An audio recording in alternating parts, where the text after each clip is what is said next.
You'll never be as good as your sister. That was my father's voice, hard as stone, dismissing me in front of the whole family like I was an intruder at my own table. I stood. My chair scraped the floor with a sound that cut through the room. I looked straight at him, then at my mother, and finally at Rachel, the saint they worshipped. Then tell her to pay all the bills, I said. My voice didn't shake. I'm not sending money anymore. For the first time in years, silence fell. My mother blinked, confused. What money? We never received a single dollar from you. And there it was, the moment I had been waiting for, the crack in their perfect illusion. It started 5 years ago, when my parents begged me to help keep the family afloat. Rachel was in college, living the dream, while I was grinding 2 jobs, stacking hours until my lungs burned.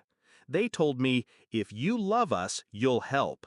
I wired money every month, rent, utilities, medical bills. I didn't eat properly for years because I believed I was carrying us all. They never said thank you. But I told myself love didn't need gratitude.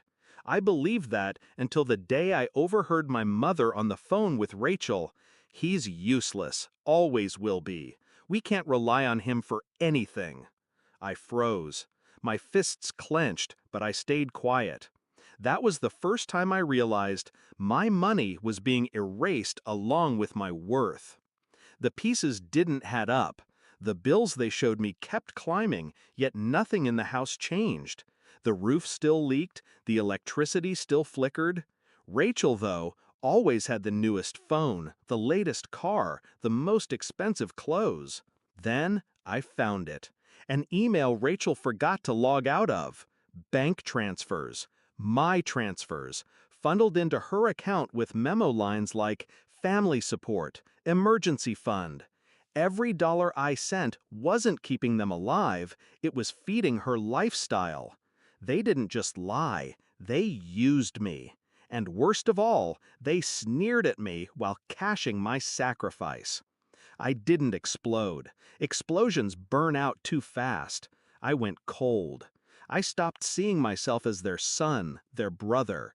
I became their creditor, silent, patient, watching the interest rise. And while they thought I was still their obedient mule, I started making moves. Step 1, evidence. I saved every receipt, every transfer, every email. 5 years' worth of proof organized into neat, devastating folders. Step 2, control. I rerouted my paycheck, closed accounts they had access to, froze the credit cards my name was tied to. And step 3, detonation. I waited until Rachel was at the table, until both my parents were listening, until they sneered at me one more time. Then I cut the cord in a single sentence. I'm not sending money anymore.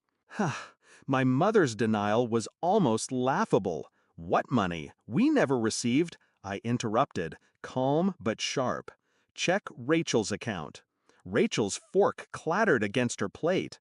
My father frowned. What are you talking about? I pulled my phone from my pocket, slid it across the table. On the screen, folder after folder of transfers, screenshots, bank logs, their names, their signatures, her account. They leaned in, and I watched the blood drain from their faces. 5 years of sacrifice laid bare in black and white. 5 years of betrayal, no longer deniable. Rachel's lips parted, but no words came. She knew the game was over. My father finally spoke, his voice small for the first time in my life. Why didn't you say something earlier? I leaned closer. Because I wanted you to believe your own lie. I wanted you to sneer while you stole. I wanted this moment, when the mask rips off and you see what you've done. Silence. Heavy. Suffocating. And then I stood. Rachel can handle the bills now. After all, she's the good one.